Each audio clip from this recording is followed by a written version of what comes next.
Assalamualaikum warahmatullahi wabarakatuh. Perkenalkan, nama saya Lauri dengan NIM 230101 2012 0037. Kali ini saya akan membahas mengenai materi ilmu pemulihan ternak mengenai heritabilitas, korelasi genetik, dan repeatabilitas.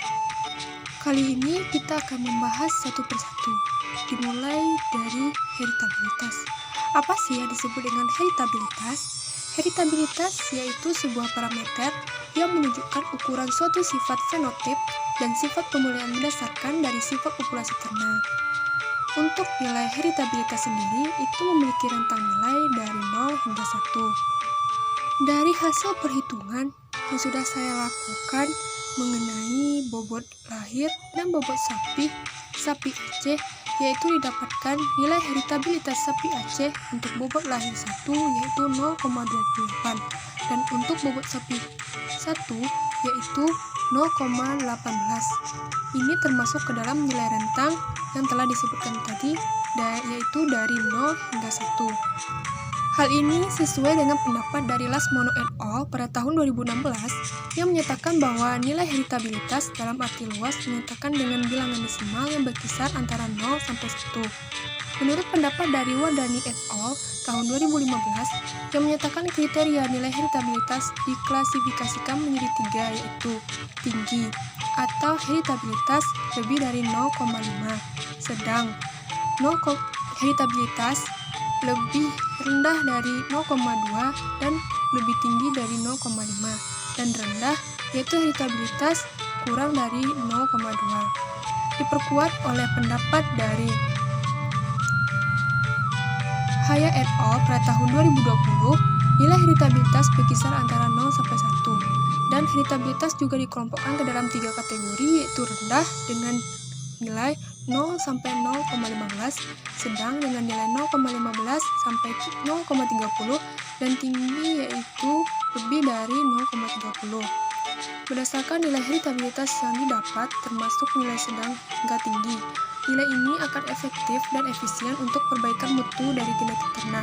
Hal ini sesuai dengan pendapat dari Gunawan dan Zakaria pada tahun 2011 menyatakan bahwa sifat yang memiliki nilai heritabilitas sedang hingga tinggi akan lebih efektif dan efisien melalui program seleksi dalam upaya perbaikan mutu genetik.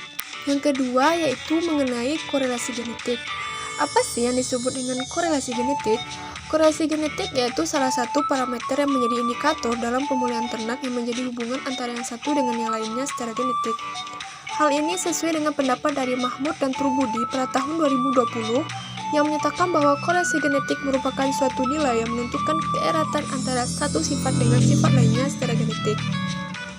Dari hasil perhitungan yang telah saya lakukan, dapatkan nilai korelasi genetik bobot lahir 1 dan bobot sapi 1 yaitu sebesar -2,71 bernilai negatif rendah, dan ini tidak termasuk ke dalam rentang nilai karena rentang nilai korelasi genetik yaitu berkisar dari -1 hingga +1. Menurut pendapat dari Hermanat et al. Pada tahun 2019 menyatakan bahwa apabila hasil nilai korelasi genetik negatif atau lebih dari 1, maka dapat disebabkan oleh beberapa faktor seperti metode statistik yang digunakan tidak tepat, kurangnya jumlah sampel ternak yang diamati, periode pengambilan data tersebut, dan keragaman lingkungan yang berbeda karena adanya saudara tiri sehingga mengira keragaman tersebut disebabkan oleh keturunan. Yang ketiga yaitu mengenai repeatabilitas. Apa sih yang disebut dengan repeatabilitas? Repeatabilitas yaitu bagian parameter dari pemulihan ternak yang mana penilaian ternak dari produksi pertama dengan produksi selanjutnya. Menurut pendapat dari Sulastri dan Hamdani tahun 2018 menyatakan bahwa repeatabilitas merupakan salah satu parameter genetik yang digunakan untuk menduga atau mengestimasi bagian dari keragaman fenotip disebabkan oleh keragaman genetik total atau disebut dengan aditif, dominan, dan epistatis, dan keragaman lingkungan permanen. Dari hasil perhitungan yang telah saya lakukan, didapatkan yaitu repeatabilitas untuk antar kelas sebesar 0,65 dan itu bernilai tinggi, serta nilai repeatabilitas dalam kelas itu sebesar -0,19 bernilai rendah dan termasuk ke dalam rentang nilai yaitu -1 hingga +1. Menurut pendapat dari Putra et al. Pada tahun 2014, menyatakan nilai repeatabilitas yang tinggi menunjukkan bahwa tetua memiliki peluang yang tinggi untuk memiliki anak yang memiliki bobot badan sama seperti pada anak sebelumnya.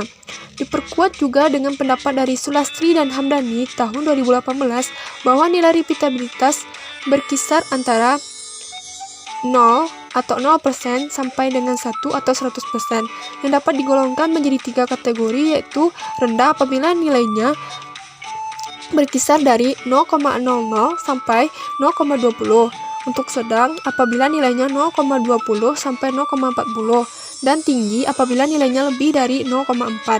Nilai ini akan semakin rendah dan mendekati 0,0 apabila ragam lingkungan temporer meningkat, dan sebaliknya semakin tinggi dan mendekati 1,0 apabila ragam suatu sifat sebagian besar dikendalikan oleh faktor genetik dan lingkungan yang sifatnya permanen.